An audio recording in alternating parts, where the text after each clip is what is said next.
সুপ্রিয় আমার প্রিয় শিক্ষার্থীরা, আজকে অনলাইন ক্লাসে সকলকে স্বাগত জানাচ্ছি।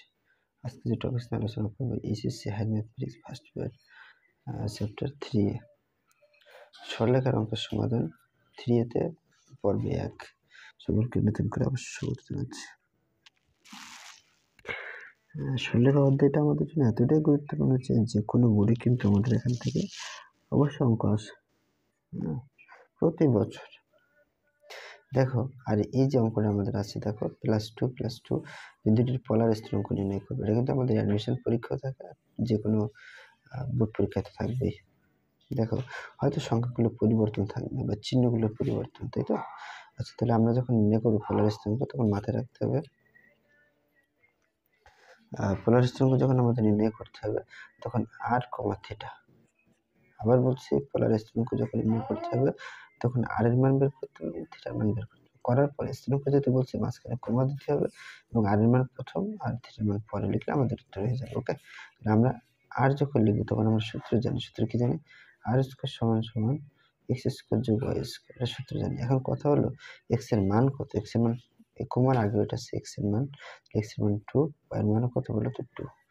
কমার আগে যেটাকে বলা হয় ভুজ, এটা হচ্ছে x এর মান, আর কমার পরে হচ্ছে y এর মান। ওকে, এখানে আমরা একটা মানগুলো বসে সূত্রে এটা যে জিনিস, আবার সূত্র বলছে এটাও একই জিনিস, তাই বলছে। এখন x এর মান হচ্ছে 2 এর মধ্যে স্কয়ার যোগ y এর মান 2 এর মধ্যে স্কয়ার। এখন তোমরা ক্যালকুলেটর ডিভাইস দিয়ে করতে পারবে। 2 × 4 + 4 তার মানে কত হয়? √8। বন্ধুরা, √8 কে যদি আমরা করে দিলে একবারে করতে পারবো, কিন্তু আমি একটু ভেঙে দেখাবো। দেখো, 2 × 4 4 × 8 করা যায়। এখন আমরা এমনভাবে গুণ করব যাতে যে কোনো একটা সংখ্যাকে বর্গমূল করা যায়। 4 × 8 লিখছি না? দেখো, 4 কে যদি আমরা বর্গ করি, আবার যদি এরকম অ্যানালাইসিস করি, রুটটা দুজনকে ভাগ করে দাও, ডট গুণ। তাহলে 4 কে রুট করলে আমরা যেটা পাবো 2, আর এখানে থাকবে √2। এই হচ্ছে আমাদের আর এর মান বের করা শেষ। আবার দিয়ে আমরা লিখবো, আবার যে মানটা বের করবো সেটা হচ্ছে আমাদের থিটার মান। থিটার সমান আমরা সূত্র আমরা সূত্র লিখবো tan ইনভার্স y/x। আমরা কিন্তু এখানে মসৃণ ব্যবহার করতেই পারি, কারণ সূত্রে আমাদের এটা আছে, tan ইনভার্স y/x মসৃণ দেওয়া।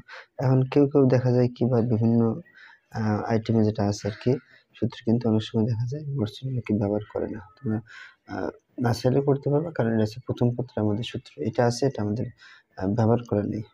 এটাও লিখতে পারবা বা এটাও লিখতে পারবা, tan ইনভার্স কত y/x, তুমি জাস্ট এইটুকু লিখতে পারবা। এখন আমি এটা লিখে ব্যবহার করবো, tan ইনভার্স লিখলাম। y এর মান কত দেখে বলো তো? y এর মান এখানে যা x এর মান তাই 2/2। এখন আমরা যদি এখানে একটু ক্যালকুলেশন করি, 2/2 অর্থাৎ ক্যালকুলেট করলে হচ্ছে 1। বন্ধুরা, মসৃণ শুধুমাত্র এখানে যে কাজটা করে সেটা হচ্ছে কখনো মাইনাস থাকলে প্লাস করে, প্লাস থাকলে মাইনাস কখনো করে না, তাহলে 1 বসে যাবে। আর tan ইনভার্স মান কত মান ক্যালকুলেটর চাইলে তোমরা ডিভাইস করতে পারবা। আমার এখানে যদি ক্যালকুলেটর নেই, tan কত মান আনবো তো? tan 45 degree. tan ইনভার্স আর tan কাটাকাটি যায়, আমরা জানি 45 ডিগ্রি। আর 45 ডিগ্রি আমরা বন্ধুরা এইভাবে লেখা যাবে না, আমরা π/4 লিখতে হবে। কিভাবে? তোমরা একটা টেকনিক শেখায়, পায়ের মান হচ্ছে এখানে 180। 180 কে যদি তোমরা 45 ডিগ্রি দিয়ে ভাগ করো, তাহলে যে কত পাবা? দেখো তো, 4 × 5 = 20, 104 পাবা। তাহলে এখানে উপরে লিখবা পাই। কত পাইছো? সাইন না? সাইন নিচে লিখবা, তারপরে পায়ের মান অর্থাৎ 180 লিখবা, অর্থাৎ পাই লিখবা। পাইকে যদি আমরা 4 দিয়ে ভাগ করি, দেখো 45 হয়ে গেছে। 180 কে 4 দিয়ে ভাগ করলে 45। এখন আমরা আর এর মান পেয়ে গেলাম, থিটার মান পেয়ে গেলাম। ওকে, এখন আমরা লিখবো পোলার স্থিরাঙ্ক। পোলার স্থিরাঙ্ক r, θ। আর এর মান কত পেয়েছিলাম? আর এর মান হচ্ছে 2√2, আর থিটার মান কত পেয়েছি? π/4। বন্ধুরা, এখানে একটা কথা আছে, আমরা চতুর্ভাগ নির্ণয় করবো অবশ্যই। সেটা হচ্ছে, এটা হচ্ছে 1 নম্বর ঘর, আমরা জানি এটা 2 নম্বর ঘর, 3 নম্বর ঘর, এটা হচ্ছে 4 নম্বর ঘর। যদি কখনো এই ঘরে প্রবেশ করে, এটা হচ্ছে অল পজিটিভ, অর্থাৎ এই ঘরে কেউ যদি প্রবেশ করে, তার মান যেটা হবে সেটা হচ্ছে এক কথায় যে কোন অনুপাত, থিটাও থাকলে থিটা এর মানে বি, মানে যা থাকবে তাই। এখন থিটার মান, আবার তো থিটার মান বেরিয়েছে হচ্ছে π/4। এটা হচ্ছে আমাদের থিটার মান, এই ঘরে কাজ করবে, তার মানে হচ্ছে এটার কোনো পরিবর্তন নেই। এটা হচ্ছে আমাদের অ্যান্সার।